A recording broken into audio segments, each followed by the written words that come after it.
with the region in general after intensification of it in 2022. So now we are working on pragmatization and developing some specific proposals, but at the same time looking for a formula for balance where the political philosophy meets pragmatic proposals and goals for us. Another trend here is low volumes and unstable dynamics of our trade turnover, which basically mainly depends on the international situation of on international arena. So Russia and Latin America right now have a low presence in each other's export and imports, and their weight in international trade is not that significant, unfortunately, for the moment. And currently, the Russian supply for export-oriented products is characterized by a weak orientation towards the capacious consumer market of the Latin America region, while the export supply of Latin American countries is broader, which indicates the possibility of increasing Russian imports. In addition, in terms of the whole region, we can see an asymmetry in trade and economic relations with a bias towards the larger countries, and especially in particular Brazil. Also, there is high interest on both sides, but still we can see a certain pessimism from business, from companies due to many difficulties like long distances, complex logistics, payment difficulties, and sanctions risks.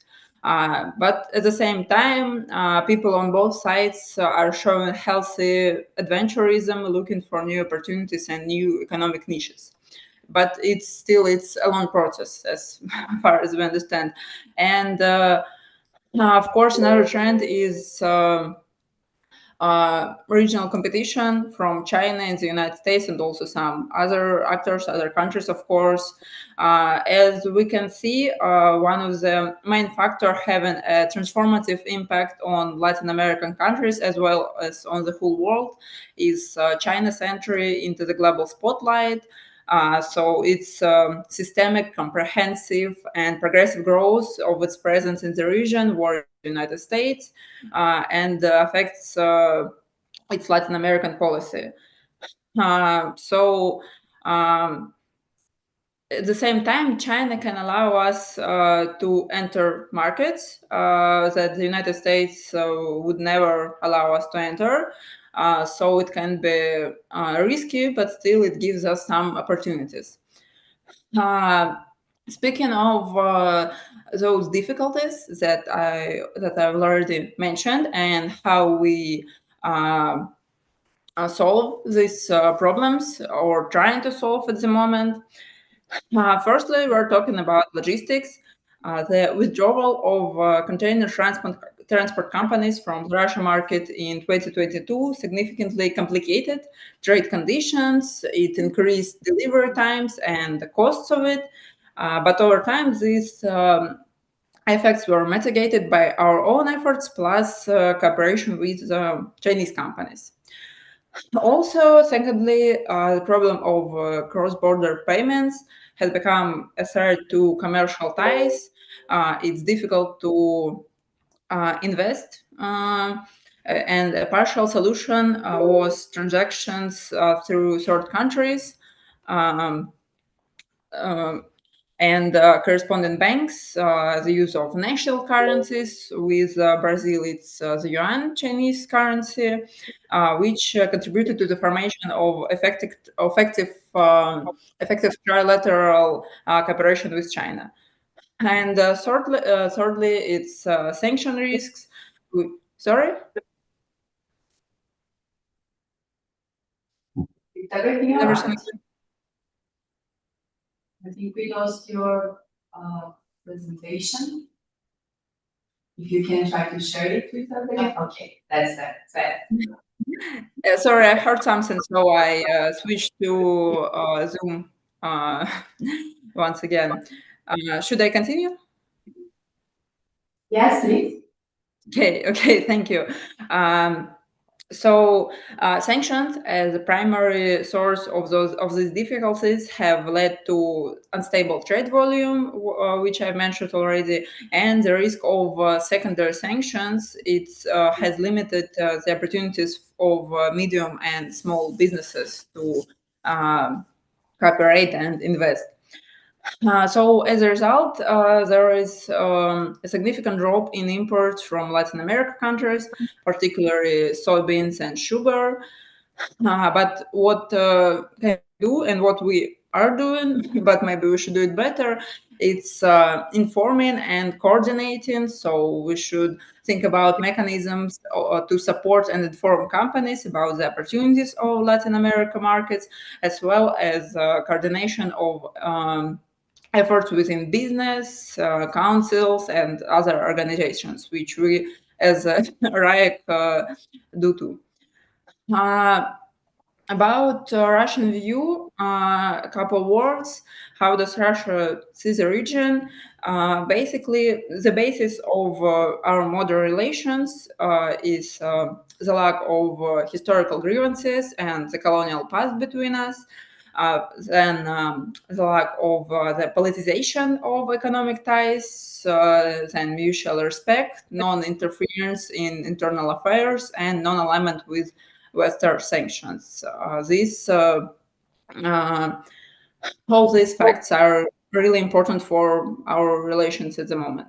And also, Russia is looking for supporters of the ideas of a multipolar world, and the region has a lot of them. Um, Speaking economically, the Latin American market with growing consumer demand has the potential to expand Russian exports. Russian exporters may find it attractive to supply Russian products to these following sectors like oil and gas, energy and electrical engineering, transport, medical equipment and pharmaceuticals, and also agriculture and high technology. But I want to emphasize that the region is not just a market for Moscow. First of all, Brazil, as we all know, is a strategic partner for Russia, and other countries are forming important economic centers and potential future partners as well. Um, so, mm, while discussing some global trends, financial, economic, that um, affecting our relations, I want to mention a couple of things. Firstly, the problem of global trade imbalance. Uh, in the structure of global international resource of the currencies of 155 development countries, only the Chinese yen is represented with a share of a couple percent, like 2 and something, against 57 of the share of the US dollar. We can see at this graphic how which currencies are held as reserves here.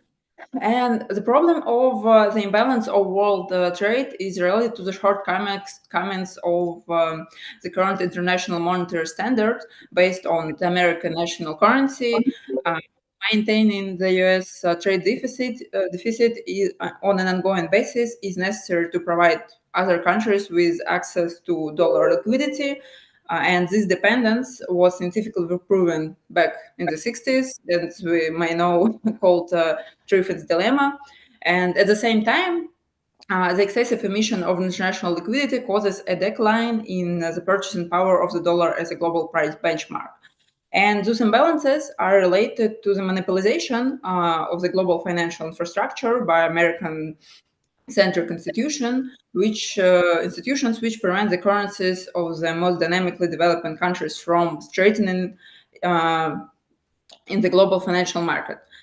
In fact, the international monetary system has transformed from a connecting element designed to ensure the smooth movement of financial resources through dollar between all countries into a lever of US pressure on its competitors from emerging market economies.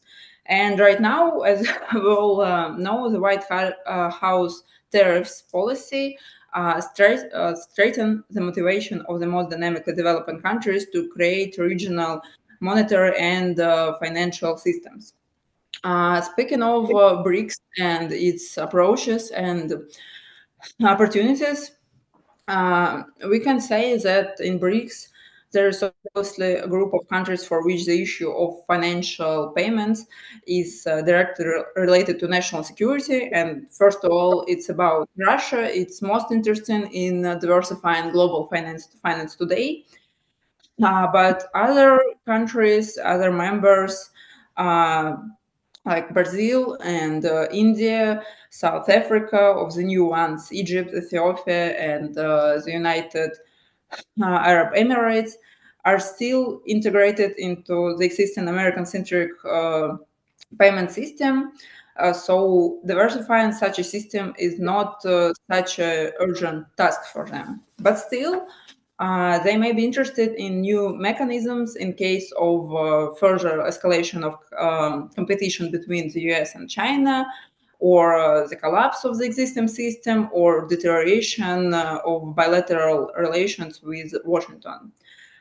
Um, to some extent, the absence of a rigid institutional structure in BRICS is its advantage. It gives freedom of maneuver, frees from excessive obligations, and prevents the sophistication inherent in bureaucratic structures.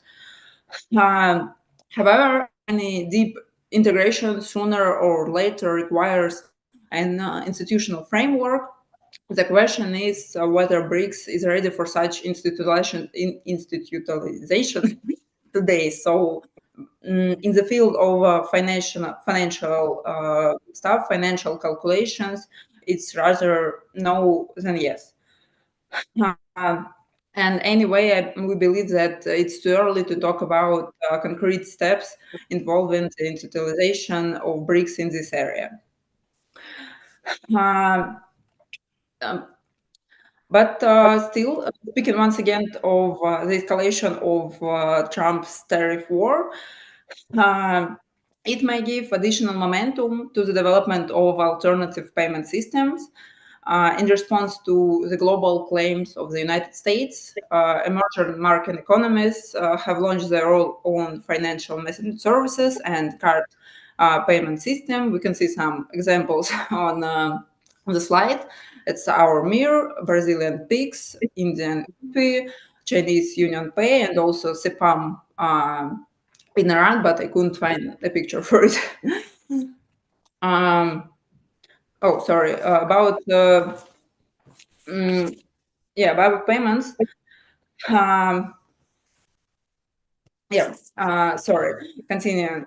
Um, I myself, I personally specialize in technological issues, and I believe that it's one of the key area for our cooperation. There are a lot of opportunities in this.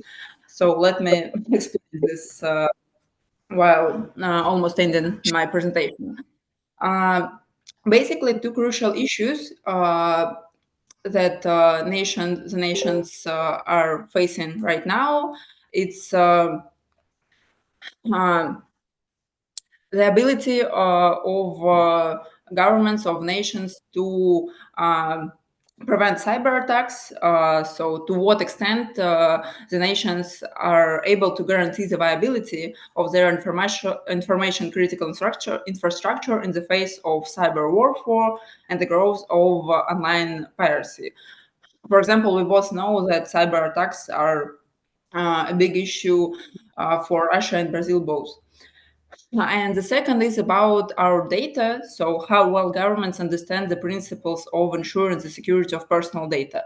We all know that it's important and complicated because, for example, we both have a lot of solvent population, people who are capable of buying a lot of stuff. So that's why the data, personal data about these people, it costs a lot. So that's why a lot of uh, cyber attackers are interested in businesses are interested in this data. Uh, and against the background of the dominance of a number of developed countries in digital technologies and the emergence of global monopolies that control network infrastructure and data flows, there's a threat of digital inequality and digital colonialism. I know that we talk about this a lot these days. So that's why technological sovereignty is becoming a necessary condition for political sovereignty and national sovereignty in general.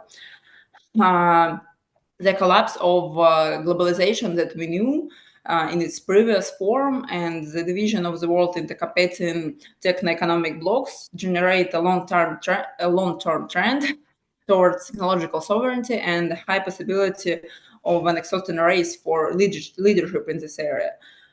So how are things with some BRICS countries? For example, for Russia, the minimum task right now is to preserve sovereignty when making decisions affecting the main areas of national security, and the maximum task is to create our own competitive technological ecosystem and become a key participant in the process of developing new rules of the game in this area. And Brazil is committed to consolidating a long-term government strategy that will transform it from a major user of the platform to a co-producer of technology, reducing dependency. Um, um, yeah, for example, I've read a lot about your project Nuevum de Governo. I'm sorry if I do not read this correctly, but this project to develop the public cloud to protect your data and your national security is really important, and it's really interesting to study. For China, it's recreating on its territory those key elements of value chains that allow it to control the process and relies on national champions as subject of national sovereignty, like small giant, or like the ones that are promising technology startups. Uh, so uh, instead of summing it up, I believe the question is what can we do better? We as nations, we as researchers, analytics, what can we recommend to governments and other people who are able to decide something? First of all, in order to increase our trade turnover, it's necessary to improve the infrastructure of trade and economic cooperation and adapt it to the reality that we live in right now. It's important to develop and implement new mechanisms that will help overcome the problems in global financial and logistic regulation caused by Western sanctions against Russia and the increased trend towards protectionism in economics, for example, again, Trump's tariffs. Uh, Once again, it's necessary to continue working together on multilateral platforms, develop investment proposals, and establish intensive partnerships in the field of science and education to understand the specifics of the region markets, to understand each other better. Also, I believe we should elaborate specific proposals and work closely within experts and academic circles, coordinate with government agency and other structure and businesses, of course. We should exchange experience in combating cyber threats and development of new technology. This way, we could both do better. Also, I guess it's really important to work with certification for the export and import of national technological developments. This way, we could simplify technology exchange and diversify our ties in this area. And once again, going back to the payment instruments, we should test new such mechanism between the BRICS members. This way, we could find the most appropriate for us one. Dear colleagues, thank you so much for your attention, for the invitation. I will be glad to answer your questions, to discuss it. Also, we're always ready to cooperate. If you want, I'm always open to a message through email or Telegram. Thank you.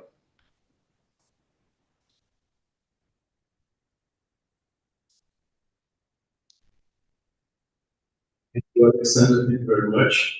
Eu passo a palavra para a professora Daniela, doutora em Relações Internacionais aqui pela PUC Minas, mestre em Ciência Política pela Universidade de como é que fala? Masaryk, República Tcheca, e coordenadora, foi coordenadora da graduação, está desatualizada. Pois é, você quer trazer o seu lápis. É professora do departamento, professora do programa de pós-graduação e coordenadora lá da parte de internacionalização da Camp Estudos. Obrigada, Daniela. Obrigada, professor Leonardo.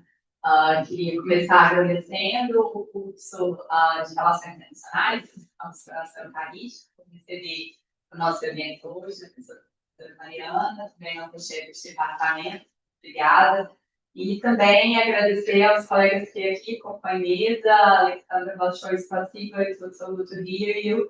I hope I will also cover some points that you have mentioned of cooperation during my presentation. E também é um prazer estar aqui com Luísa Calvetti, Antônio Cota, e figuras tão referência, né, no cenário nacional desse debate. Bem, tentarei ser breve, a gente já começou aí com alguma atraso, né? Possa ter tempo para conversar. E vou aqui, então, dentro dessa agenda, né, de cooperação econômica entre a América Latina, tentar trazer um panorama geral, muito na linha também do que a Alexandra apresentou, contar um pouco ainda sobre o nosso projeto de investigação, já que o que eu vou aqui apresentar é feito com base, né, no nosso observatório do América Latina, que agora no final do ano lança também seus relatórios analíticos, que são briefings aí sobre as dimensões que o observatório estuda. Então, vou falar um pouco sobre essas iniciativas que talvez possam também ir de encontro, né, às necessidades de cooperação que a Alexandra até mencionou em sua apresentação.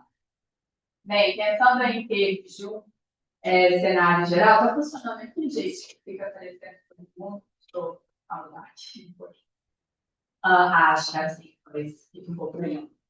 Bem, tentando contextualizar, então, né, dentro da agenda do nosso encontro, que é a América Latina e os BRICS, pensando também mais especificamente nas relações entre Rússia e nosso continente, apresenta aí possibilidades e limitações geopolíticas, né? Nós sempre de olhar para o copo cheio, claro que nosso posicionamento geopolítico aí próximo aos Estados Unidos condiciona em grande medida, né, as relações que nós temos com essa potência, mas também o BRICS nos abre a possibilidade de inserção internacional mais autônoma e flexível, né, dentro desse cenário geopolítico. Então, eu prefiro entender a interação entre a América Latina e o BRICS mais como uma possibilidade do que olhar para ela apenas a partir das suas limitações, né, ainda mais considerando que os países do BRICS são mercados muito relevantes para a América Latina, né, a presença da China, que é muito importante, a Alexandra também mencionou isso, ainda que a China não seja a principal parceira da maioria dos estados latino-americanos, ela é de grandes economias que temos aqui, né, como é o próprio caso do Brasil. Então, isso fala de um potencial importante das interações econômicas entre os países latino-americanos e os países membros do BRICS.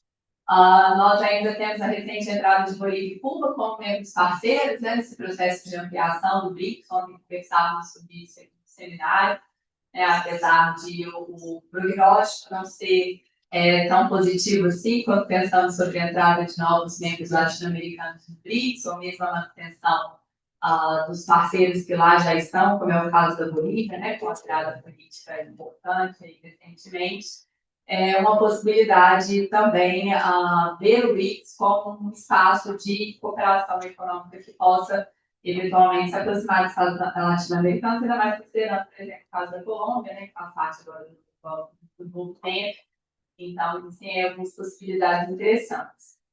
Bem, olhando para a cooperação econômica com a Rússia, né, as dinâmicas são variadas ao longo do continente, né? Temos países aí com indicadores mais promissores dessa aproximação, mas ainda com variações de tanto erráticas, como a Alexandra também mencionou. Existe uma grande relevância dos produtos primários latino-americanos, né, da cesta que é exportada para a Rússia, e também uma relevância de insumos agrícolas, né, fertilizantes, em especial, e recursos energéticos que vêm da Rússia aqui para o continente, também com algumas possibilidades de cooperação técnica nesse campo, que se abre em especial em relação aos reatores nucleares de pequeno porte, né, que é um avanço importante entre os encontros entre o governo brasileiro e o governo russo esse ano, por exemplo. Apesar, né, de ser aí uma relação que se baseia numa dinâmica variável, talvez um tanto errática, o contexto atual de múltiplas crises, né, e revisão da hegemonia internacional abre possibilidades para que essas relações possam se aprofundarem, no caso brasileiro, em 2024. Então, é algo para o qual se prestar atenção. E, com isso em mente, não estou assim, nós temos aqui, então, em PUC Minas, o trabalho do Observatório Rússia América Latina, que é um projeto no âmbito do Departamento de Relações Internacionais, que pretende, então, trabalhar em 3 frentes. O projeto ele tem disponibilizado uma base de dados no seu site. Temos ainda um site de revisão de literatura, com especial foco na literatura que é produzida nos países latino-americanos e na Rússia sobre essas relações. E também buscamos promover iniciativas de pesquisa como esse seminário hoje, né, enfim, esses encontros e parcerias, como também aqui pretendemos firmar com o FICRAL, aqui representado pela Luísa. Em relação à nossa base de dados, nós trabalhamos, né, então, principalmente com as relações bilaterais contemporâneas, de países da América Latina, pegando aí a partir dos anos 2000. E dentro dessas relações, nós olhamos para 4 dimensões: a dimensão política, econômica, cultural e de defesa e segurança internacional. Então, nossa base de dados podem encontrar informações a respeito, que também podem ser baixadas com representações gráficas, né, trabalhando aí essas 4 dimensões das relações bilaterais entre esses países, que em breve nós vamos divulgar dentro dos relatórios analíticos que eu aqui mencionei, vou mostrar alguns para vocês ao final da apresentação, mas que também tem servido de base para a produção de uma série de iniciativas de publicação e de linhas de pesquisa também com os pesquisadores envolvidos aqui nesse projeto. Bem, então o que fizemos até aqui? Né? Lá na nossa base de dados, nós já temos disponíveis dados sobre Brasil e Venezuela, foi de onde nós começamos. Brasil, por razões óbvias, né? Porque o projeto está aqui sediado, e também escolhemos a Venezuela como um caso bastante paradigmático, né? De país que tem se aproximado muito da Rússia aí nas últimas décadas. E nos anos seguintes, o projeto está há 3 anos em funcionamento. Passamos para trabalhar com os dados do Chile, Colômbia e México, e em breve vamos lançar também os dados da Argentina, Bolívia e Paraguai. Então, a proposta do projeto é seguir atualizando os dados dos países já estudados, mas também trazendo aí novos estados para compor a lista completa dos estados latino-americanos. Nós também disponibilizamos por lá cerca de 2.000 recomendações de literatura sobre Rússia, América Latina e as relações entre Rússia e América Latina, por enquanto, que foram produzidas na Academia Brasileira e na Academia Russa, mas a ideia é expandir isso também para toda a América Latina. Nós começamos recentemente um projeto de analisar essas informações. Eu acho que vai sair em revista do CIE, né, pessoas, em breve, que nós apresentamos também para o Petersburgo, analisando o perfil dessas publicações. É interessante perceber que, infelizmente, elas falam mais para audiências internas. A gente vê isso pelo perfil dos temas estudados, pelos idiomas dos países que estão publicados, mas uma tendência muito forte de privilegiar a agenda econômica, a agenda política, perdão, né, dentro dessas publicações. E no caso da Rússia, um esforço também grande de tratar da agenda econômica. Então, em breve, a gente vai deixar esses resultados também lá no site, a partir da publicação de si. Convido todos a dar uma olhada, porque realmente os achados são bem interessantes e a nossa ideia é seguir aí fazendo esse levantamento. E ainda dentro do observatório, estamos também com algumas linhas de investigação sobre geopolítica internacional de energia, muito foco nas relações Rússia-Brasil, né, pensando esse movimento de mudança na ordem internacional, então quero explorar também o trabalho de tentar olhar para isso no contexto multilateral, apesar de foco ser nas relações bilaterais, como, por exemplo, o encontro das agendas entre os estados na Assembleia Geral das Nações Unidas, ou nas produções de segurança, dentro do BRICS, então também temos essa iniciativa. O movimento do Brasil, com a ordem internacional, desde a década de 90, a questão da ampliação dos BRICS, também está dentro da nossa agenda, em relação entre BRICS e os países africanos. Essa análise, né, do perfil das produções acadêmicas locais que Rússia e América Latina que eu mencionei, e em breve também vamos ter a publicação de livros sobre democracia na América Latina, nesse contexto de mudança na ordem internacional. Então, basicamente, esses três frentes, né? Olhar para a Rússia, olhar para a América Latina e olhar também para os momentos em que eles se encontram. E, então, já temos aí, dentro do trabalho do observatório, né, alguns avanços no levantamento de dados sobre a cooperação econômica entre Rússia e América Latina, dentro desses países pelos quais começamos: Brasil, Chile, Colômbia, México e Venezuela. E aí eu trouxe aqui alguns destaques, né, que eu queria compartilhar com vocês. Eles estão em sintonia com o que a Alexandra Dez apresentou em gerais, né, desse comércio. No caso do Brasil, você percebeu o caráter estratégico dessa relação, com o potencial de crescimento e diversificação em anos 60, ainda que os Estados não sejam principais parceiros econômicos uns dos outros, mas a cooperação em alta tecnologia, energia, os alinhamentos em relação à agenda multilateral dos BRICS e os desafios geopolíticos globais abrem portas aí como interessante para a intensificação dessas relações. Em 2024, esse comércio atingiu um recorde histórico, com um crescimento de 9%, apesar de ainda permanecer deficitário para o Brasil. Mas é possível notar uma complementaridade econômica interessante entre as duas cestas. O Brasil ele exporta commodities agrícolas, enquanto exporta fertilizantes e combustíveis que também são importantes para a produção agrícola, evidenciando aí uma interdependência setorial interessante. E temos aí investimentos bilaterais ainda limitados, né? Ontem também falávamos disso, né, professor Fabiano, dessa necessidade de tentar caminhos para intensificação dos investimentos entre os BRICS. E temos, então, fluxos de investimentos de estrangeiro baixos, mas com foco em setores importantes como energia, agronegócio e tecnologia, e com perspectivas de expansão. Algumas iniciativas recentes também de cooperação e inovação em minerais críticos vão ser destacadas, né, principalmente aí, nos acordos firmados esse ano, com vistas aí à produção energética. Pensando aí principalmente na produção de energia nuclear, né? Quando olhamos para o Chile, os destaques, então, são menos aparentes, né? Uma relação comercial um pouco mais tímida, um crescimento moderado, apesar de haver, né, relações comerciais entre Chile e Rússia. Temos a possibilidade de expansão dessas relações comerciais, estamos pensando na necessidade do governo russo de diversificar os seus mercados, né, no atual cenário internacional, e uma redução importante dos investimentos que já não eram tão significativos desde 2022, no contexto da crise ucraniana, como a Alexandra Dez também mencionou, mas eles seguem em setores estratégicos como energia, infraestrutura e mineração. No caso da Colômbia, temos trocas também modestas, né? Talvez o Brasil e Venezuela, que se destaque mais no sentido da intensidade das trocas, e alguns investimentos russos na Colômbia também reduzidos, mas com destaque aí tentado da Colômbia no banco dos BRICS, né, do desenvolvimento dos BRICS, que pode aí trazer algum avanço nesse setor.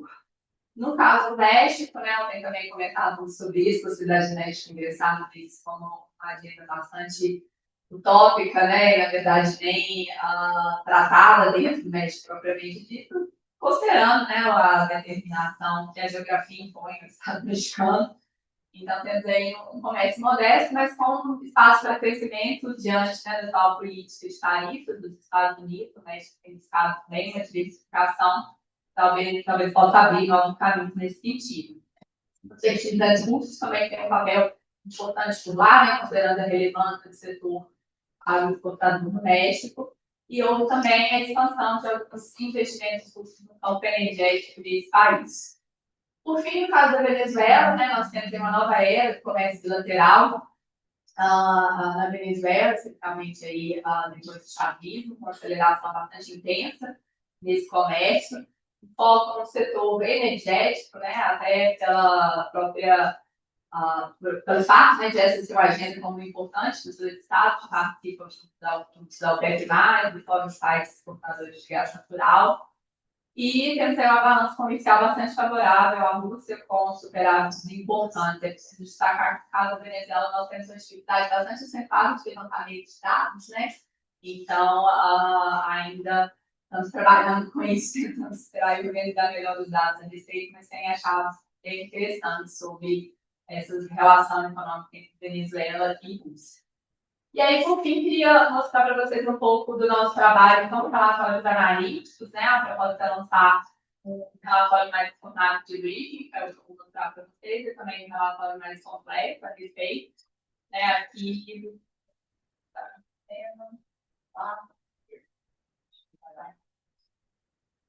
temos o relatório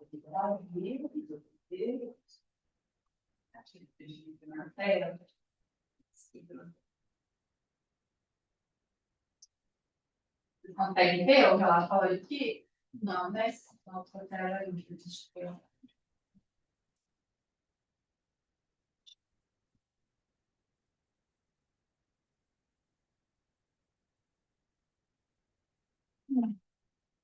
Para não conseguir compartilhar. Deu certo? Bem, então a nossa proposta de briefing vem aqui dentro desse modelo, né, no qual a gente destaca os principais pontos da cooperação econômica bilateral. Existirão relatórios também para todos os times participantes estudados dentro do LAT, já estão aí em vias de finalização. E aí você observa gráficos, né, que denotam essa cooperação econômica de 95 até 2024, e aí a proposta é que nós sigamos realizando essas atualizações, né? Aqui, então, com uma descrição do perfil geral das relações econômicas entre Brasil e Rússia, alguns destaques dessa parceria, os gráficos aqui que denotam a cesta de produtos, a evolução, né, da exportação e importação. Enfim, então são informações bem interessantes que a gente espera sejam possíveis aí de serem acessadas por público diverso, que tenha interesse em seguir conversa, né, sobre esse assunto, apostando que, apesar de a cooperação econômica entre Rússia e América Latina ainda se dar em termos tímidos, é uma agenda que tem um potencial bastante significativo de ampliação, se tornar cada vez mais relevante, portanto, é necessária dentro do debate acadêmico e político das sociedades latino-americanas e russas. Então, fica o convite, né, depois que vocês acessarem o relatório, em breve estarão todos por lá disponíveis na nossa página do Lattes.br. Agradeço a atenção e quero me apresentar à disposição para a gente conversar depois a respeito. Obrigada, professora Ana.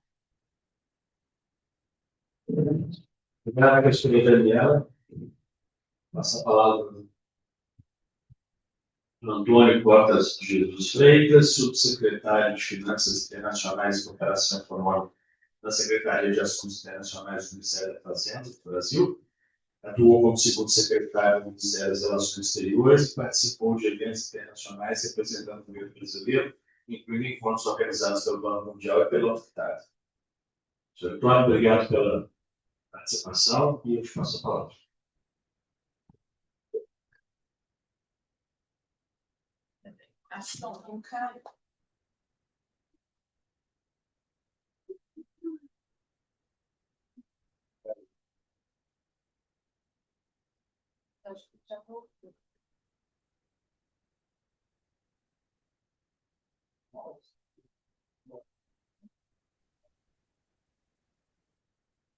Pronto.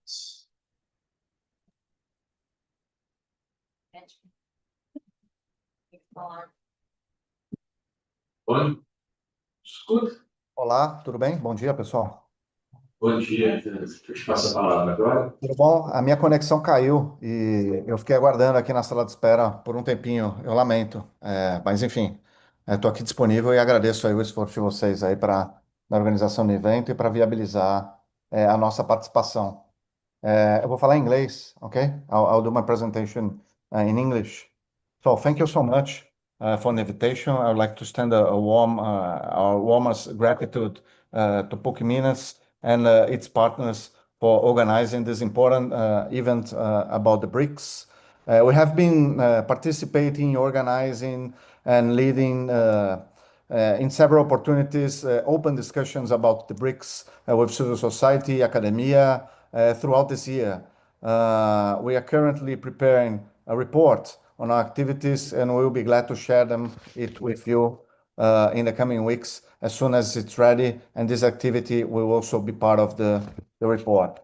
Well, I'll do a statement on our presidency, and then in the end, I can make some comments, and we'll be open to further discuss with you any issues you might raise.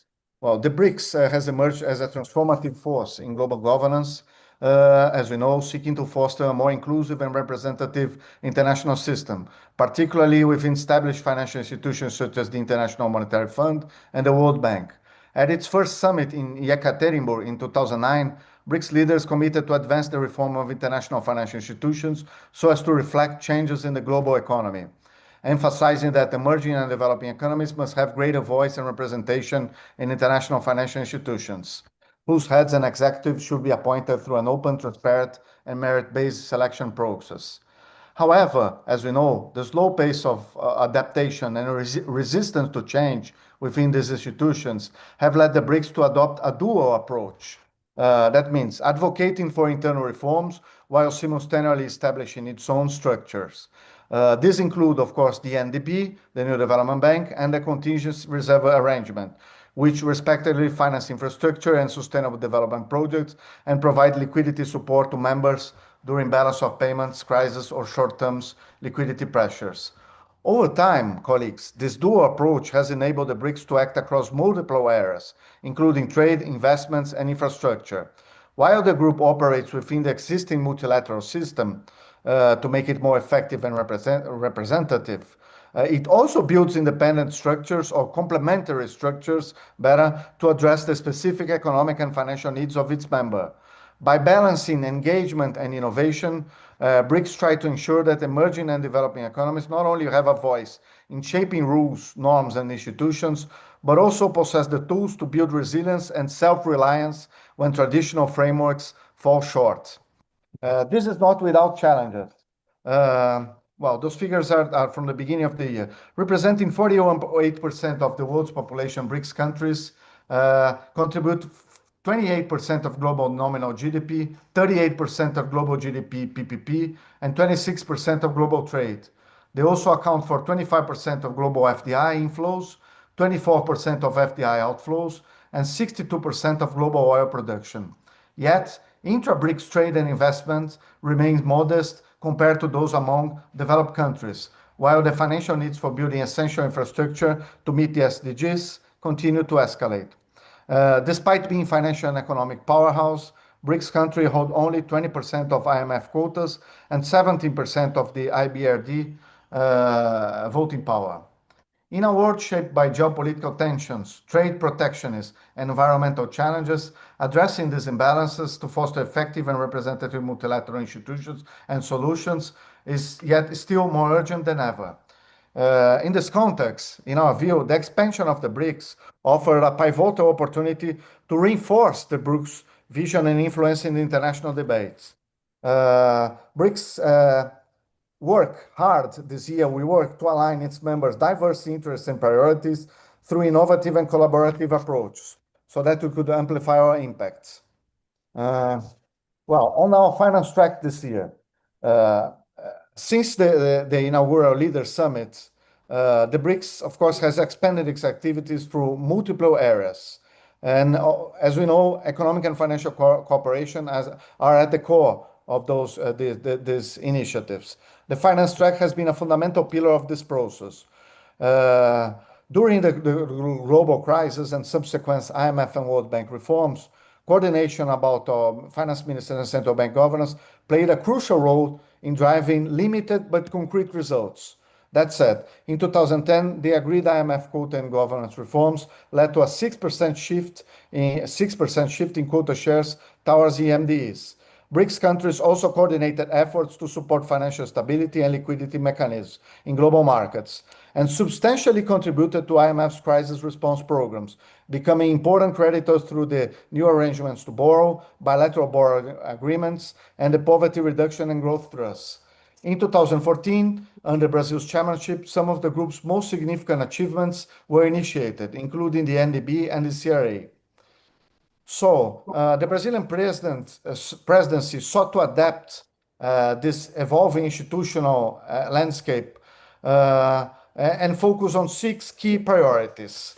And I'll mention them to you right now.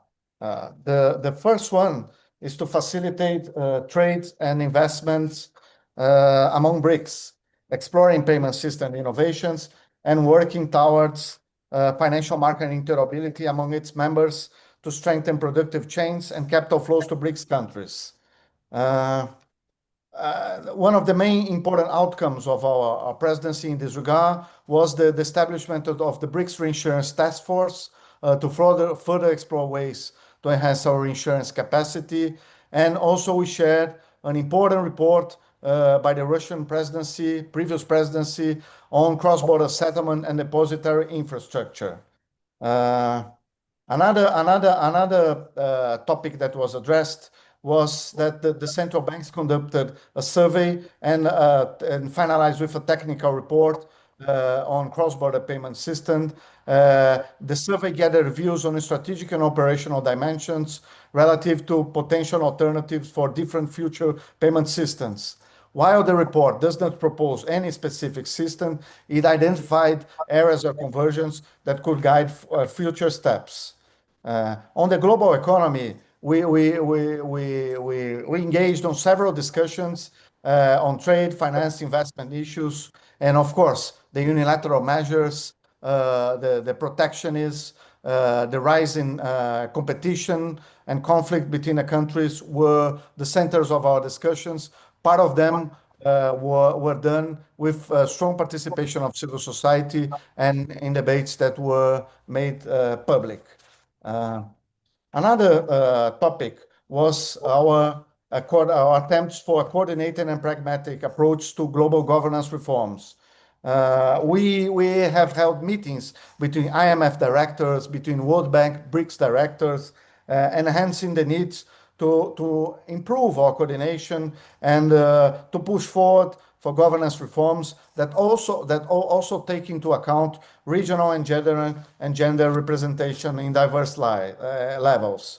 Of course, we emphasize the growing role of the NDB, including its membership. We recently have had new members in the NDB, isn't it? Uzbekistan, Colombia, and so the bank, as we know, has a different membership from the group, isn't it? The bank, for example, have Bangladesh, Uruguay, countries that are not part of the BRICS countries. So it has been showing a tremendous development, and we held a very important meeting in Rio de Janeiro in parallel to our ministerial meeting in July. We had the 10th anniversary meeting of the new development bank, which has had recently the re-election of President Dilma Rousseff, who chaired our successful meetings in July in Brazil.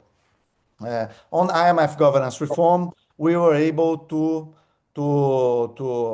find consensus between the old BRICS members and the new BRICS members for an IMF governance, a BRICS Rio de Janeiro vision for IMF quota and governance reform. It is an important document that has been trying to move forward the IMF reforms. As we know, they have been quite paralyzed in the recent years due to tremendous difficulties in addressing issues related to quota formula, to distribution of power, and to several other topics that during the 2010s, we had more consensus. We have strong US backing for those reforms. The situation now is quite differently. The world is in a more fragmented and conflicted situation than it used to be 15 years ago. Well, also the CRA, central bank-led discussions, the finalization of the review of the CRA is under consideration. I understand we're still going to have one final meeting this year. And finally, this review started some years ago. Okay, colleagues, those processes are not easy. International negotiations, they take time.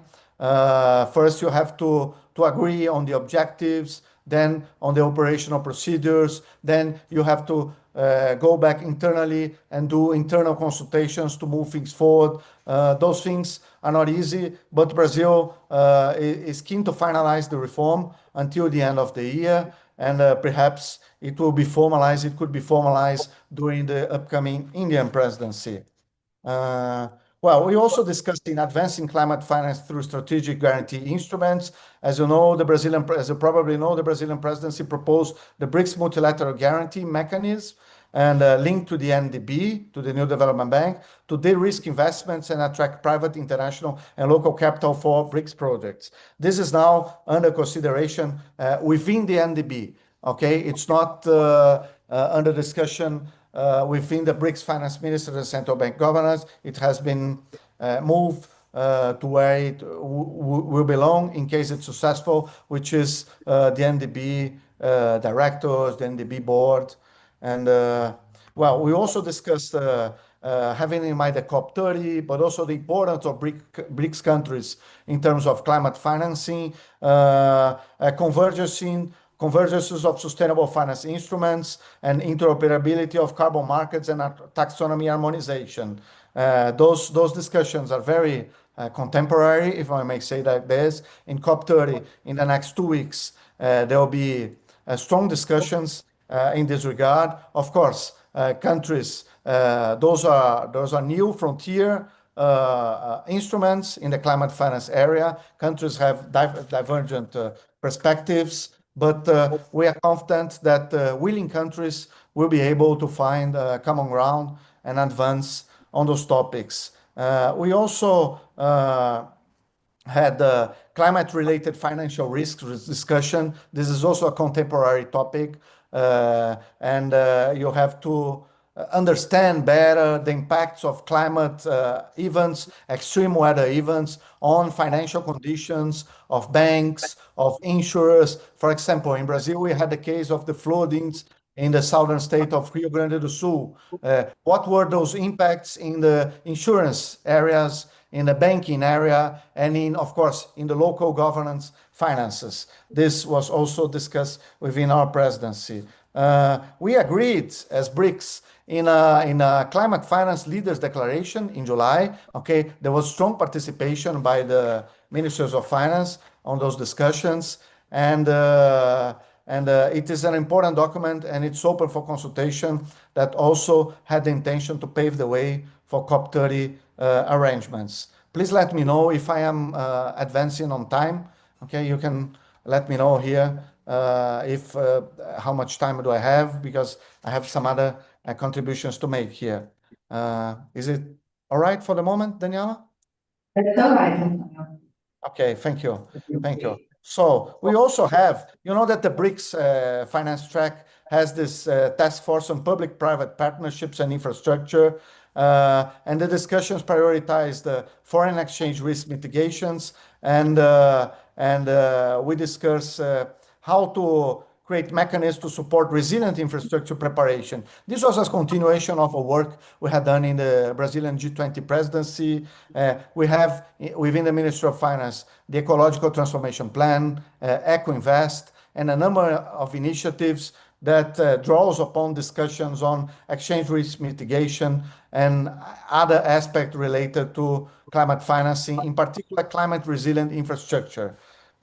We also held important discussions on the topic of international tax and custom cooperation.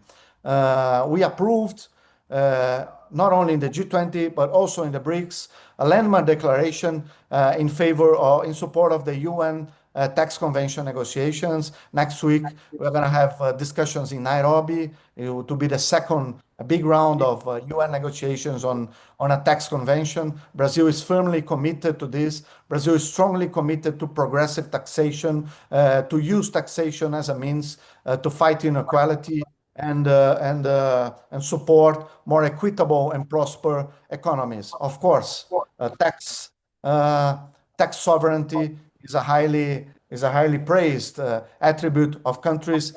However, we are able to approve multilateral declarations not only in the G20 but also in the BRICS that consider, for example, the role of ultra high net worth individuals in trying to evade minimum levels of taxation. And in this regard, the need for international cooperation is unequivocal. Federal Revenue Authority, a Receita Federal do Brasil, also has its track on the BRICS, and they held meetings in Manaus in September, and they move forward towards progress in signing the customs mutual assistance agreements and the mutual recognition agreement on authorized economic cooperation. Those are operational agreements, administrative agreements that help to foster trade, especially trade between the BRICS countries. And the BRICS have a long-standing tradition of cooperation between tax authorities, and we innovated as Brazilian presidency, bringing those aspects related to taxation and inequality, the UN Convention, some works that are not specifically administrative or operational, but rather more political between countries. There were also discussions on artificial intelligence, its application in domestic financial systems, as well as enhancing data protection capabilities through advances in financial network cybersecurity. Finally, as a huge building block of our presidency was the promotion of dialogues within think tanks and civil society, including through the BRICS Think Tank Finance Network. So, as I mentioned, we are going to issue a report in the end of the year on our activities with civil society and academia. There were many. In May, in the University of Brasilia, for example, we organized an important seminar called BRICS Transformative Force, bringing participants from different regions of the world. But one important topic to highlight is the BRICS Think Tank Network for Finance that was initiated. Okay, it has been negotiated through different years. As you know, we have the BRICS Think Tank Council, okay, coordinated by external relation ministries. So the finance track has developed this BRICS Think Tank Network for Finance, which in Brazil is led by IPEA, which is a think tank associated with the Ministry of Planning, which is responsible for a number of studies and analysis, has an excellent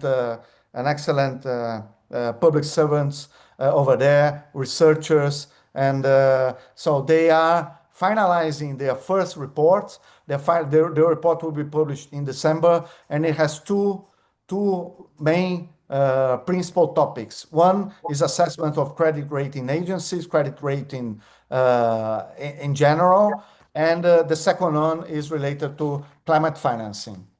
So those were the main deliverables of our presidency. We had the ministerial communique, we had the tax communique, we had the IMF vision, the BRICS IMF vision communique, and the climate finance communique. So we had 4 major communiques. Let me highlight that in Rio de Janeiro in July, we had the presence of the ministers of China, Minister of Russia, Minister of India, okay, Ms. Nirmala, Ms. Anton Silvanov from Russia, Nirmala from India, Silvanov from Russia, Mr. Lan from China. We had the distinguished minister from the United Arab Emirates.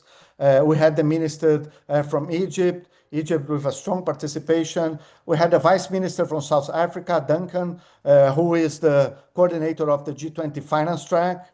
So it's a very, very, very important. It was also a very, very important presence. Also, we had the Vice Minister of Indonesia, also who is a very important young official from Indonesia. And we also have high-level representatives from Ethiopia. Iran was in the middle of immediately after the conflicts in the Middle East, so the situation was more difficult. But Iran also managed to send high-level officials, both from the central bank and from the Ministry of Finance, to take part in our meetings. So one final round of comments here. Now more open discussion here. Colleagues, the BRICS, as you know, it's not an homogeneous bloc, okay? It's not a unified bloc.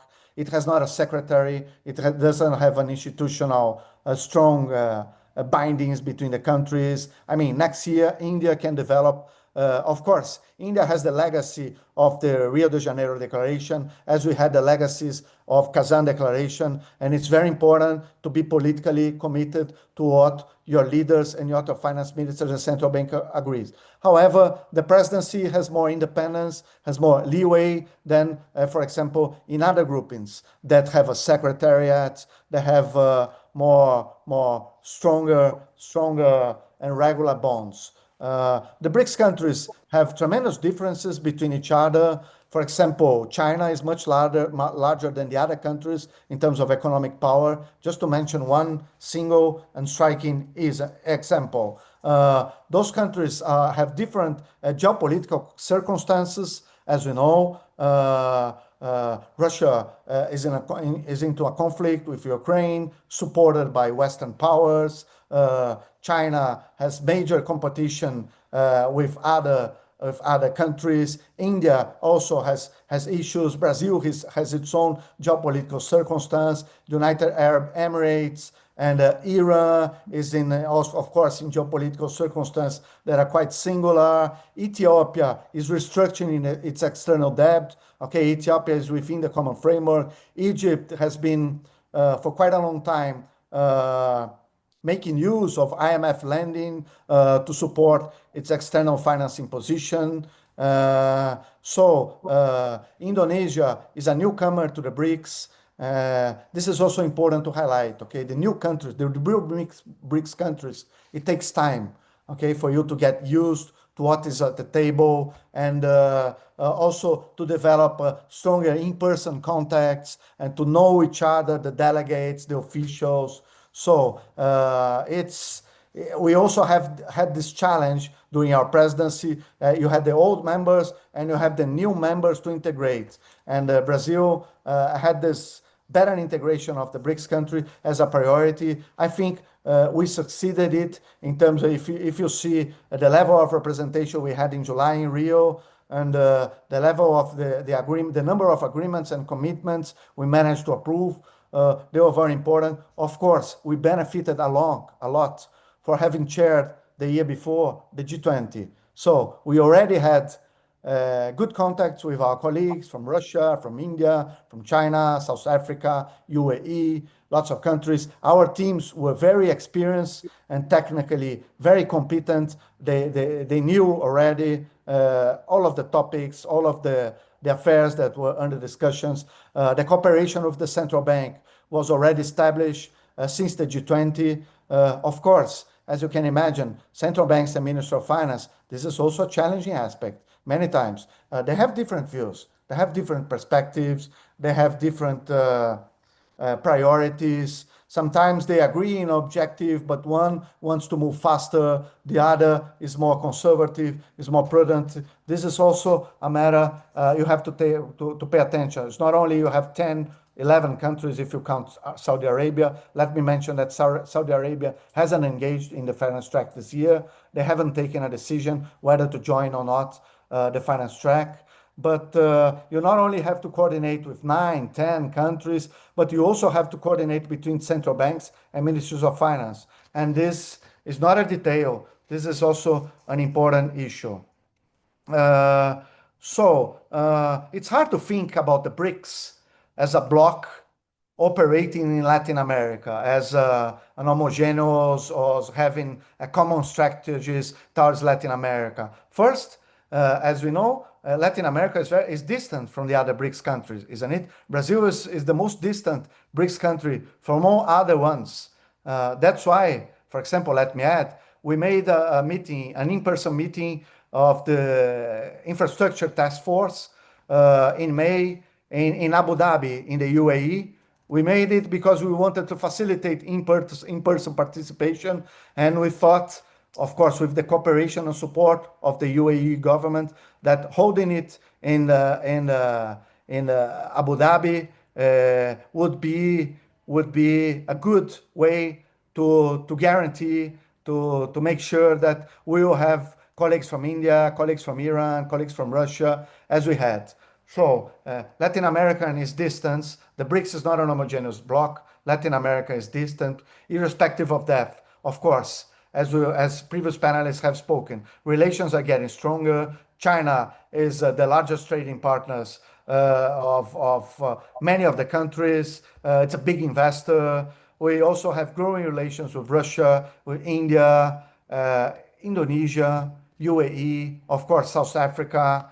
Of course, those relations also have tremendous impact by the stage of the global economy, isn't it? During the pandemics, significant change were observed in those relations.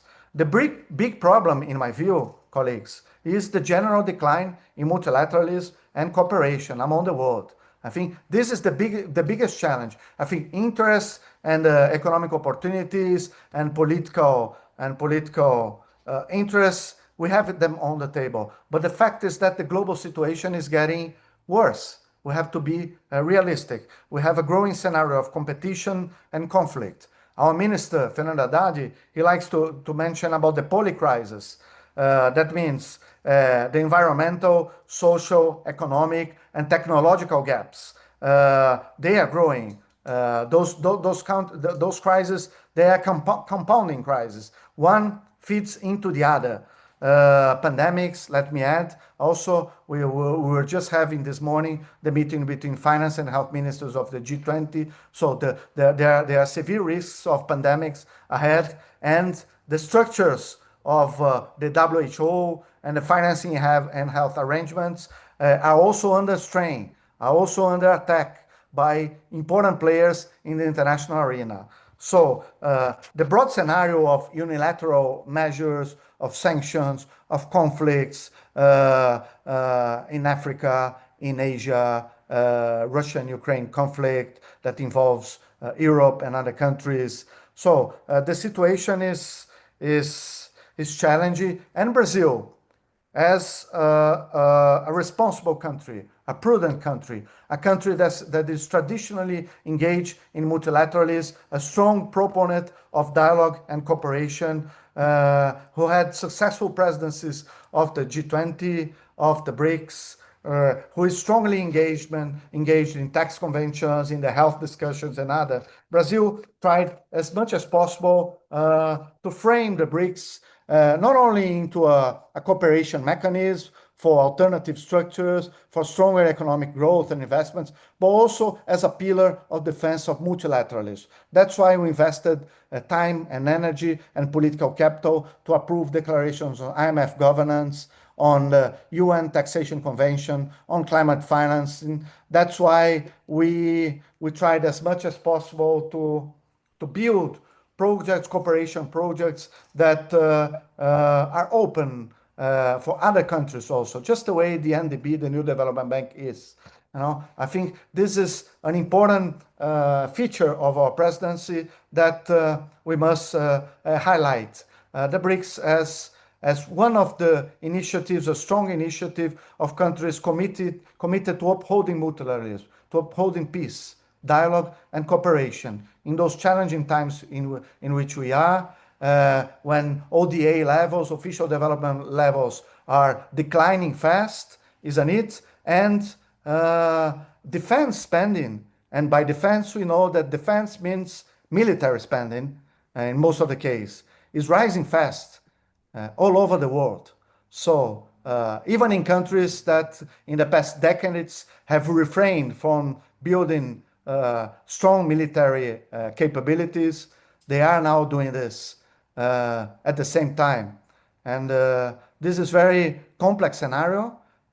This can have similarities with other periods in the 20th century. So we must be careful. We must be paying attention to those developments. And we, as Brazil, we are strongly committed to upholding the principle of respect to international law, to multilateralism, to peace and cooperation that are enshrined in the United Nations Charter, which Brazil fully subscribes. So thank you, colleagues. Those would be my comments, and I'm looking forward to having debates with you. Sorry for the technical issues that we had previous to my intervention here. Thank you, Daniela, and all colleagues here at the table. Thank you.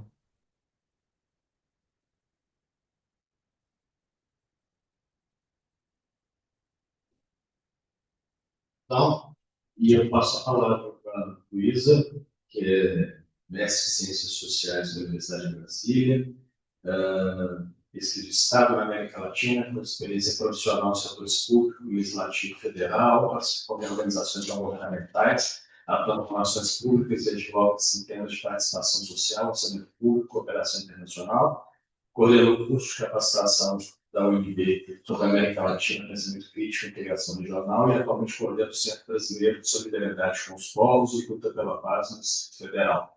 Luiz, obrigado pela presença e está contigo a palavra. Oi, gente, bom dia. Muito obrigada pelo convite. Saudar a Alexandra do RIAC, um grande parceiro nosso também, o professor Leonardo, a professora Daniela, muito obrigada pelo convite. E o Antônio, do Ministério da Fazenda, que tive a oportunidade também de ouvir e estar junto durante o curso do BRICS Civil, que a gente fez em São Paulo. É muito satisfatório, né, poder encontrar pessoas do governo tão comprometidas com o BRICS e com o seu desenvolvimento. Enfim, mesmo estando aqui de longe, né, queria poder estar aí conhecendo a PUC, conhecendo o Ruslat, mas enfim, aqui estamos. E também dizer que é isso, né, eu falo desde além disso que o Leonardo comentou, eu falo desde a CICRAL, que é o Centro de Integração e Cooperação entre Rússia e América Latina. É uma organização que está em 16 países da América Latina e na Rússia, onde a gente quer justamente pensar o desenvolvimento soberano do nosso país, a relação com os países do BRICS, nesse caso com a Rússia, de maneira a beneficiar o nosso desenvolvimento soberano, né? A partir do que a gente entende também como a diplomacia pública, a diplomacia de base, que para nós é muito importante, principalmente no BRICS, que é esse mecanismo que a gente entende como alternativo. Então, nas últimas 7 décadas, assim, eu vou tentar ser breve aqui, trazer algumas contribuições que ainda não foram trazidas pelos colegas, a partir dessa perspectiva, né, da sociedade civil, e também tentando conectar com o que vocês trouxeram. Então é isso, nas últimas 7 décadas, esse funcionamento das instituições multilaterais condicionou, né, as posições adotadas pela maior parte dos países no mundo. Mais recentemente, essa insatisfação com esse modelo que levou ao surgimento de novas iniciativas, como o BRICS. E essas iniciativas de mudanças de governança global só serão bem-sucedidas se envolverem, além do compromisso dos países membros, o apoio de outras economias em desenvolvimento, o que inclui a América Latina. E é muito simbólico que o Brasil presida em 2025, né? Porque a gente representa o nosso continente nessa organização da ordem mundial. A gente é o líder e quem pode colocar nossa região em outro patamar nessa reorganização global. E para nós, assim, eu acho que é muito importante ressaltar que essa disputa do BRICS é, antes de tudo, uma disputa contra o imperialismo no nosso continente, né? Por isso que a gente enxerga como tão fundamental, porque o imperialismo contemporâneo ele não se manifesta, né, pelo tradicional uso das armas, mas por todo esse controle financeiro, tecnológico que vocês também trouxeram. E eu entendo que é urgente esse debate na América Latina, porque nós somos, né, um dos principais continentes afetados por essa ordem unipolar, porque a gente está aqui embaixo, né, dos Estados Unidos, muito perto, e na sua zona de influência muito próxima. E eu acho interessante, assim, até trazer, né, esse uso do discurso de narcoterrorismo sendo utilizado recentemente no Rio de Janeiro, instrumentalizado para justificar ações de exceção e de militarização, né, para justificar a inserção do Brasil nessa guerra promovida pela essa ordem unipolar, pelo imperialismo. Então, a gente precisa lembrar que isso também, de certa forma, serve aos interesses dessa indústria bélica norte-americana, né? Então, em cada sutileza aí, a gente precisa entender para onde ela está nos levando. E a gente entende que romper com esse imperialismo não é só romper e mudar os nossos parceiros comerciais, é também redefinir as bases do nosso desenvolvimento. E essa dimensão mais profunda que os BRICS trazem, né? A possibilidade de construir um modelo de cooperação entre iguais, de soberania, de solidariedade. E é muito importante que o Brasil hoje, né, se coloque como esse promotor da paz, como esse promotor de isso, né, da não ingerência e do comprometimento com as leis internacionais. E é isso, a nossa posição estratégica, mas eu acho que a gente precisa refletir, né, para onde estamos caminhando. Porque a gente segue nessa posição pendular enquanto país, né? Ora com eixo ocidental, ora com eixo não ocidental, e a gente precisa entender que mesmo a gente está diante de uma queda do império, né? E a gente tem aqui dentro do Brasil, digamos, os soldados desse império também. Eu acho que essa questão no Rio de Janeiro traz isso assim, muito claramente, né? E eu entendo se a gente tem um compromisso também, né, no Brasil, construir um novo desenvolvimento, derrotar essas forças da extrema-direita, a gente precisa reconhecer que essa extrema-direita ela está alinhada e está financiada também por esse imperialismo estadunidense, né? Então eu coloco a reflexão, né? Por que a gente segue pedindo por essa relação com os Estados Unidos, né? Eu entendo que a gente está num momento estratégico de virada histórica, porque não somos nós só que estamos colocando essa dificuldade da relação. O próprio Trump, né, vem com a sua posição trazendo essa derrocada, né? E a gente sabe, isso, né? Por que a gente não aproveita essa oportunidade? Por que a gente não rejeita essas posturas unilaterais colocadas para os Estados Unidos, né? Eu entendo que seria o momento hoje da gente rechaçar e, de fato, redirecionar a nossa produção. Eu acho que a gente tem espaço global para redirecionar a nossa produção, porque hoje o BRICS já representa uma parte significativa das exportações brasileiras.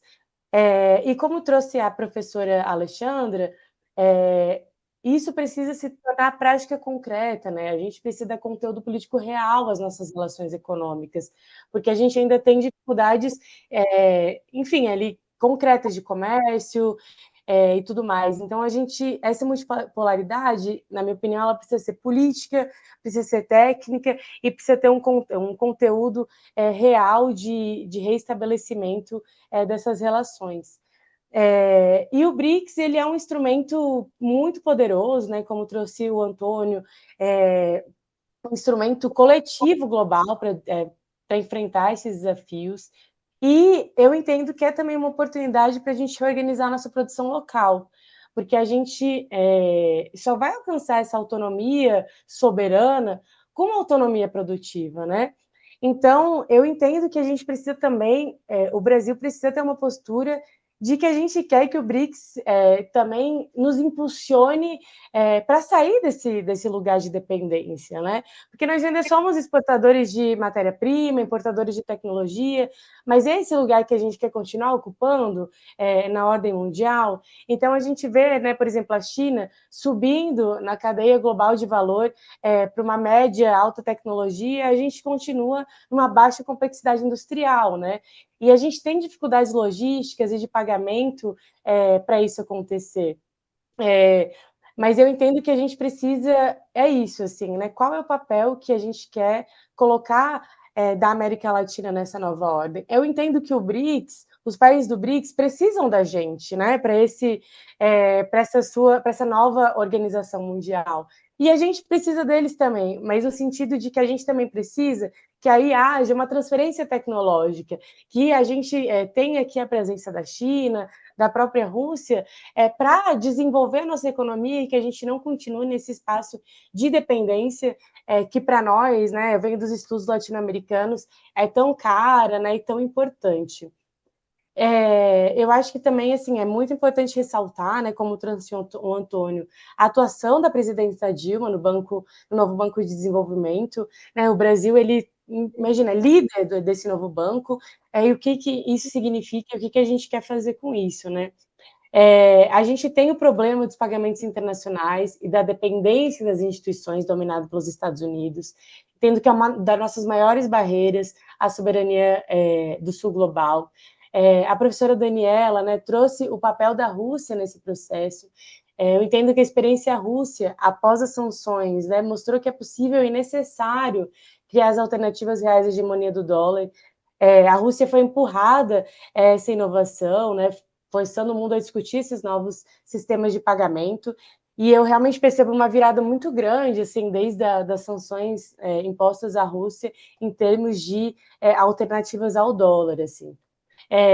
E permite que isso, as nações invistam e realizam trocas sem essa ameaça de bloqueio, exclusões e chantagens econômicas que seguem acontecendo, né, e hoje são tão fortes. Eu acho muito interessante mesmo, assim, perceber a resiliência russa diante desse processo de coerção ocidental, que a gente enfrenta muita dificuldade no continente, né? Só o que a gente vê, por exemplo, com Cuba, que há muitas décadas sofre com o problema das sanções, e a gente não conseguiu encontrar uma solução para isso, né? Tanto Cuba não conseguiu, quanto a América Latina, tampouco nesse processo. E por fim, assim, queria trazer também que a gente, para mim, a gente, enquanto América Latina, a gente sempre tem que se pensar, enquanto Brasil, em termos de integração regional, né? Como foi trazido em outros momentos, né? A integração asiática é um modelo muito respeitado e forte de integração regional. A própria Eurásia tem uma integração regional muito mais forte que a América Latina. Então, assim, a gente precisa entender que para a gente ter, de fato, um peso forte nessa nova reorganização, a gente só vai conseguir fazer isso enquanto um bloco unido. E por isso que, inclusive, a gente se estabelece enquanto organização nesse sentido, assim, né? De que a primeira coisa para a gente enfrentar essa mudança é a gente estar unificado entre a América Latina, assim. Então, eu entendo que isso não é apenas comércio, mas é uma construção de uma nova arquitetura de poder baseada na soberania, na solidariedade. É preciso também fortalecer essa cooperação tecnológica, essa segurança cibernética, principalmente no mundo atual, como a gente vive, e eu entendo que a gente, enquanto Brasil, enquanto América Latina, somos coprodutores desse multilateralismo e não participantes periféricos dessa nova produção, e que o BRICS é uma arena de disputa e o futuro da globalização. Então, é isso, assim, eu queria deixar o recado de que o Brasil, ele é o líder latino-americano disso tudo, e a gente traz o nosso continente para essa disputa, e a gente precisa, né, na minha opinião, estar cada vez mais unidos com os países que estão no nosso eixo, né?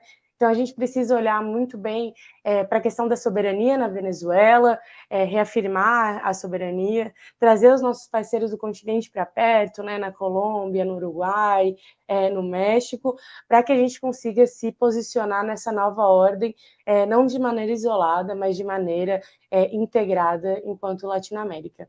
Então, essa mensagem que eu deixo e agradeço muito o espaço.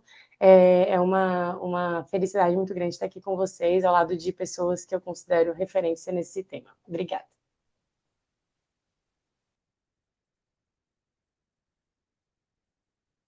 Obrigado, Luísa. A gente abre agora para. O horário já está 3 minutos. Pedro, o Ian, alguém mais? Projeto ativo?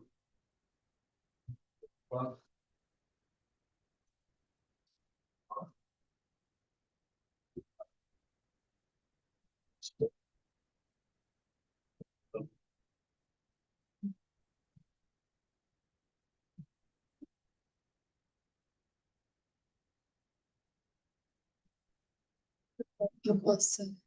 Papel, que tem que. Papel, que se come de conta.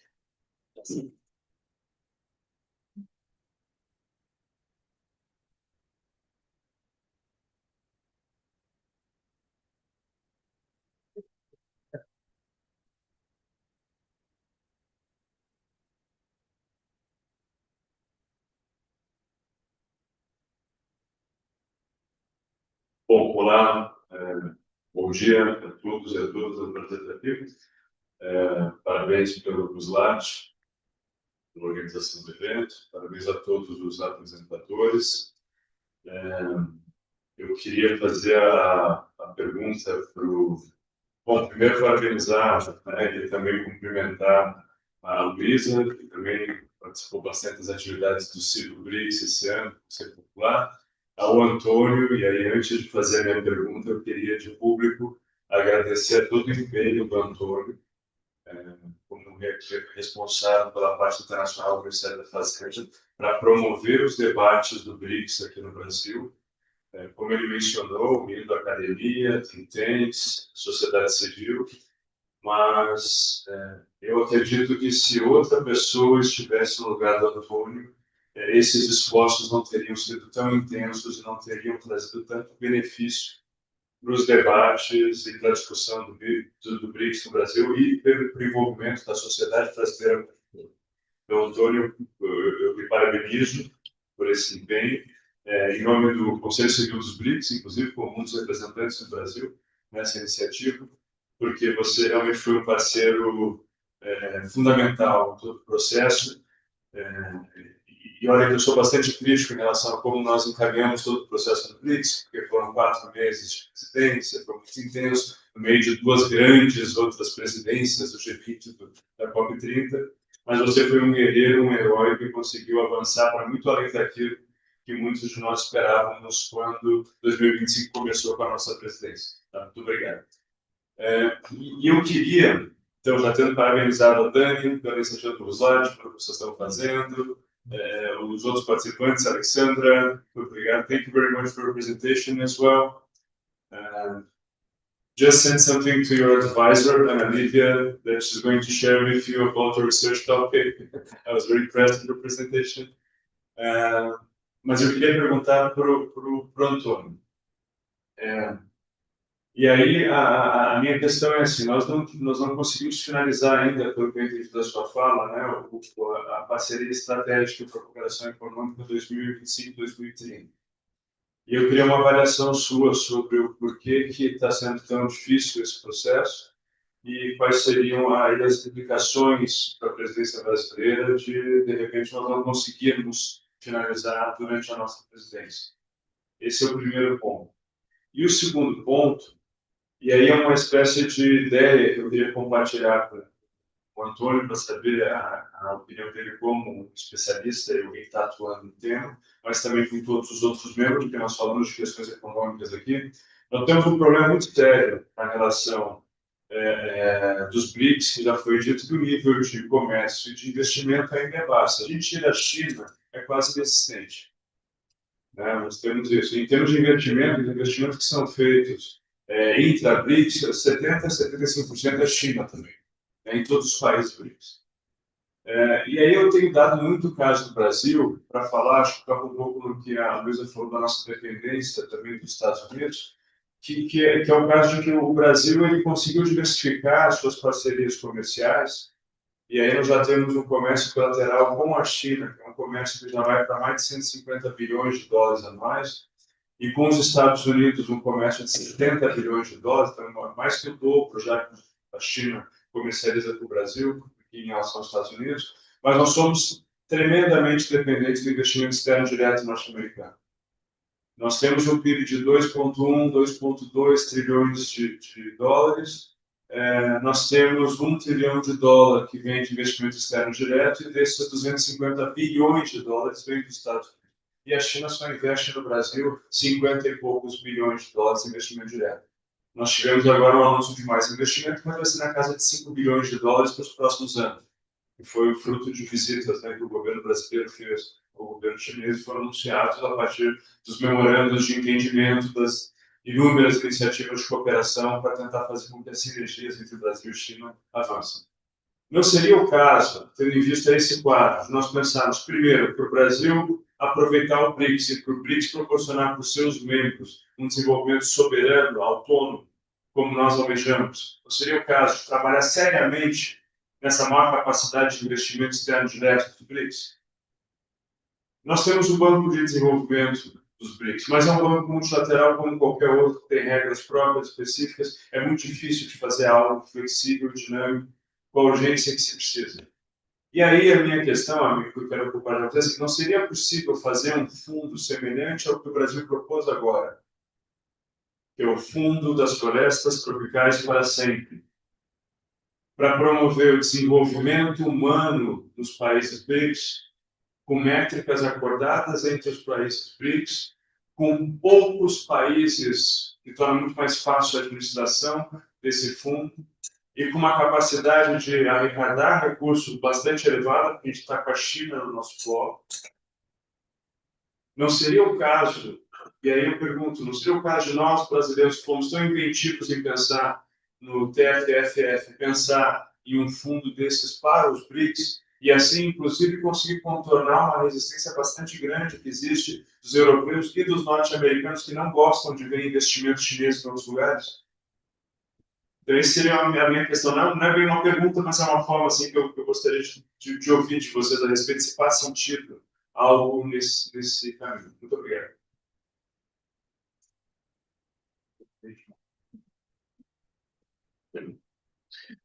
Obrigado, Fabiano. Mais uma pergunta?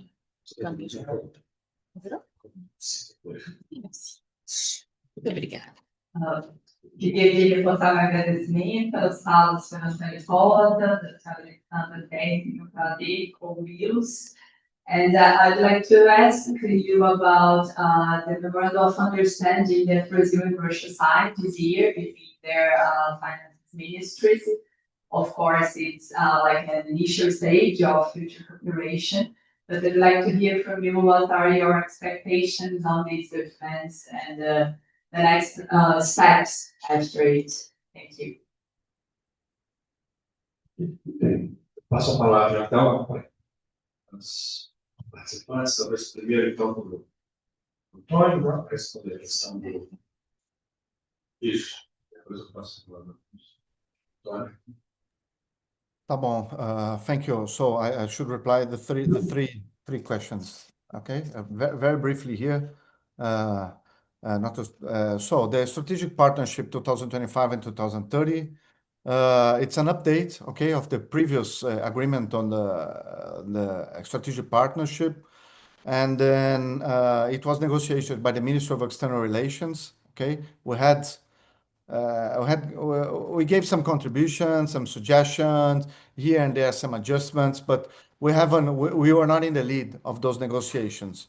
Okay, so I'm not aware of the full details of why it has not been finalized. I understand trade issues were central to some difficulties in closing the document. Okay, trade issues, and by that I mean the extent or perhaps the level of the condemnation of the unilateral measures, things related to that, the kind of language that would be used to refer to the unilateral measures posed by the new US administration were one of the central features central topics that were blocking the consensus, but I understand there might be others.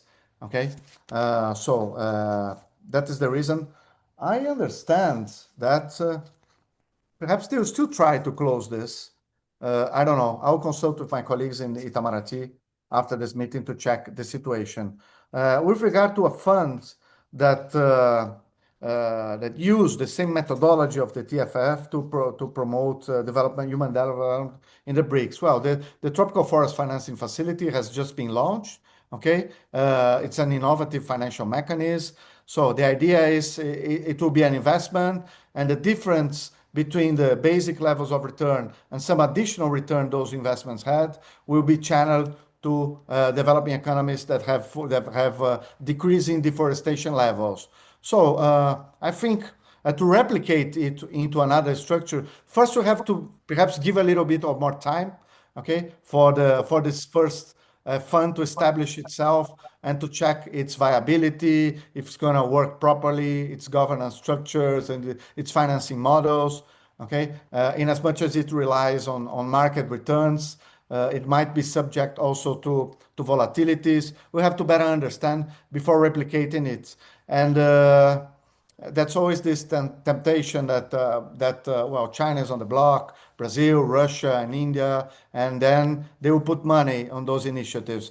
Things are not as simple as that. Many times there are different levels of approvals, there are different priorities, there are competing demands. So it's not quite simple sometimes to enhance the financial pillars, the financial soundness or solidness of new initiatives. And on the third question on the MOU of Brazil, Russia, it's basically a general framework for bilateral dialogues that could be held each year or every 2 years. They can be held virtually or in person. They just establish general objectives for discussion. I think macroeconomics and governance issues and taxation and inequality, different topics of the financial agenda. So it's just a framework for a dialogue. Of course, we believe that having those more regular consultations, regular dialogues might lead throughout the years to concrete initiatives. We have not only signed this with Russia. We have with China. We already have established the Financial and Economic Subcommittee. We met in São Paulo in September. We have proposals for discussions with India, South Africa, Turkey, Mexico. So different in those days of declining multilateralism, we are not only trying to uphold multilateralism, but also to build stronger bilateral links with countries which we think that Brazil has a lot of benefits in getting closer. So that's the general explanation for your question. Thank you, colleagues.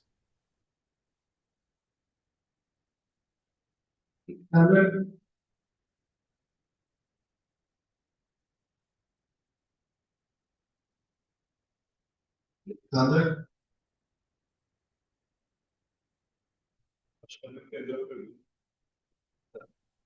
So,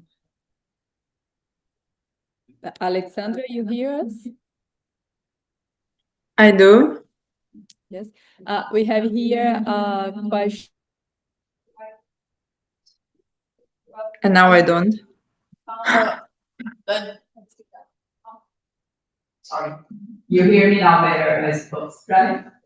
Yeah. We have here a question on the memorandum of understanding that has been signed between Russia and Brazil this year. Mr. Antonio Volta had mentioned that it's for enhancing the dialogue and it's the general framework. And I'd like to ask you if Russia Council of Foreign Relations, has any expectations on that or forwarding this dialogue on economic cooperation with Brazil? I'm sorry, I didn't hear the whole thing. Like the question is about Russian expectation about our partnership with Brazil or something else. I'm sorry. Yes, economic partnership based on the memorandum that establishes like a regular consultation mechanism. Well, as far as I can say, I believe that not really quite as because other speakers, you as well, have said that there's a lot of changing dynamics, changing rules, fragmentation going on. World is changing really fast, and it's hard to adapt to those rules, to those conditions. So what can we do right now, especially in terms of bilateral dynamic of Russia and Brazil, is to continue working on our cooperation, maybe finding some new spheres if possible, new partnership to mm, encourage other companies to start working together as well, but not changing the whole thing. It would be Ron at the moment, I guess. Thank you. Thank you very much, Sandra. Eu queria então agradecer a participação de todos. Queria pedir desculpas, né, por todos os problemas técnicos que a gente teve. E tinha mais uma coisa aqui. We expect everybody present here next time. É verdade. Esse é o ponto. Espero que no momento próximo a gente tenha todo mundo aqui presencialmente, não só virtualmente. Antônio, Luísa, Sandra. E a gente encerra mesmo e volta com as atividades à parte no Campus Lourdes. Obrigado.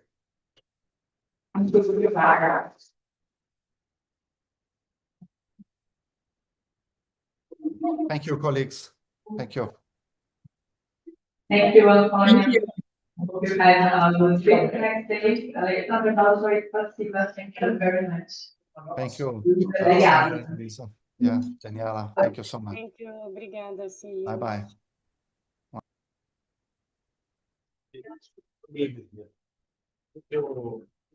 Luana, isso aqui é do.